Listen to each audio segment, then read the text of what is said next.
les entreprises justement et cette question. Quelle est la place des femmes aujourd'hui dans les postes de direction sur le territoire? C'était l'un des sujets abordés ce matin lors d'un colloque organisé à la CCI, événement organisé à l'occasion des 40 ans de la délégation régionale des femmes chefs d'entreprise. Nadine Guapana et Claude Lindor.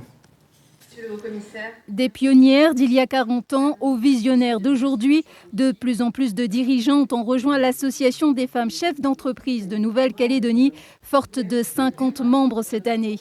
Anecdotes et autres partages d'expériences ont ponctué ce colloque anniversaire, car en 40 ans se déploie ici dans l'auditorium de la CCI toute la force du réseau des femmes leaders, connectés aussi aux îles anglophones du bassin Pacifique. Nous avons été soutenus par les FCE2 Métropole pour nous pousser à aller à Sydney, ce que nous avons fait en masse, parce que nous étions plus d'une vingtaine sur place.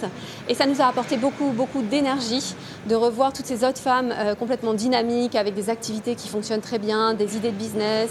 Ça nous a permis de tisser des liens et des relations avec d'autres femmes donc, qui sont soit en métropole, soit ailleurs dans le monde.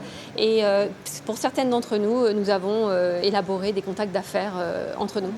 Ce jeudi, dans la Villa Vauban de l'ambassadrice de France dans le Pacifique, rencontre entre les femmes chefs d'entreprise calédoniennes et leurs homologues australiennes, échangeant avec des étudiants de BTS.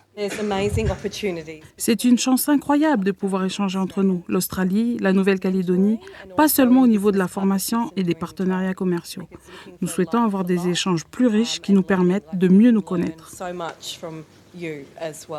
Développer son réseau, échanger des idées pour saisir des opportunités, c'est l'impulsion que souhaite donner l'association qui accompagne de nombreux programmes scolaires tels que l'UNC Pépite, le BTS MCO de Blaise Pascal ou encore le mentorat de l'entrepreneuriat du lycée Jules Garnier. Durant toute l'année, on a eu l'honneur d'avoir l'aide de plusieurs femmes entrepreneuses qui nous ont donné beaucoup de pistes sur notre business plan, sur la stratégie de communication, de commerce et surtout financière, une femme qui nous a beaucoup aidés par rapport à ça. Et justement avec des personnes qui sont déjà dans ce milieu et qui nous parlent par exemple aussi de nouvelles opportunités, c'est vraiment motivant et donc moi ça me motive juste à me lancer le plus rapidement possible.